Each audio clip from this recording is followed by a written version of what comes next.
All matter is made up of tiny particles called atoms. This is a visual representation of an atom. The center of an atom is called the nucleus, which holds the entire mass of the atom. The nucleus consists of positively charged protons and neutral neutrons. Protons and neutrons are the same size and each have a mass of 1 atomic mass unit. Electrons are extremely tiny, fast, negatively charged particles that orbit around the outside of the nucleus. Electrons are so tiny that they have a negligible mass, close enough to 0. This is a Bohr diagram, which is another type of visual representation of an atom. Here you can see that the tiny electrons travel in different energy levels.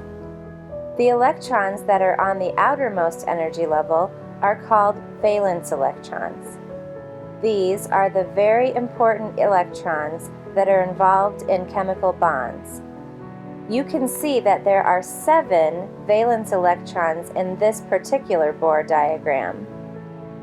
This picture is only two-dimensional and does not show the movement of these electrons. Here is a 3D animation of an oxygen atom showing the orbiting of the electrons at different energy levels. Keep in mind that this is only an animation. Real electrons move much faster than this, at nearly the speed of light, so fast that it would look more like a blurry cloud surrounding the nucleus. Now that we know what an atom's structure looks like, let's choose one of the first 20 elements on the periodic table and draw their atomic structure. First, we must look at the periodic table and pick an element. Let's choose boron. This is the information that the periodic table shows for boron. But what do these numbers mean? The top number is called the atomic number, which is equal to the number of protons. In our example, boron has an atomic number of 5, which indicates that there are 5 protons in an atom of boron. In a neutral atom, the number of protons is also equal to the number of electrons. So there are 5 electrons in a neutral atom of boron.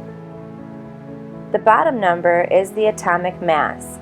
If you round this number to the nearest whole number, this is called the mass number. In this case, boron has a mass number of 11.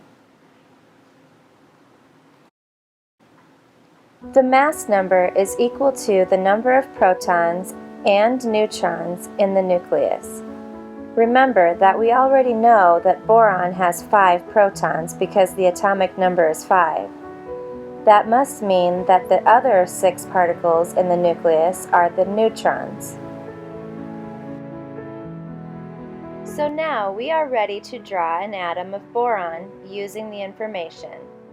We need to show the 5 positive protons and 6 neutral neutrons in the nucleus. We also need to show the 5 negative electrons orbiting the nucleus in the different energy levels of the Bohr diagram. It is important to remember the 2882 rule for Bohr diagrams of the first 20 elements. This means that up to 2 electrons can fit in the first energy level. Up to 8 electrons can fit on the second energy level. And for elements 1 through 20, up to 8 electrons can fit in the third energy level and up to 2 on the fourth energy level.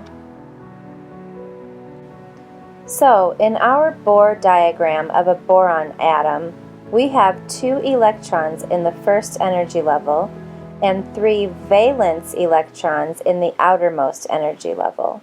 Remember that valence electrons are the electrons that exist on the outermost energy level.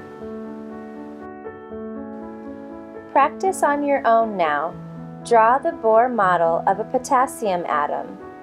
Use the information from the periodic table for potassium. Write down the number of protons, neutrons, and electrons. Remember the 2882 rule when you draw the Bohr diagram. Show your teacher when you are done. Keep practicing. Practice makes perfect.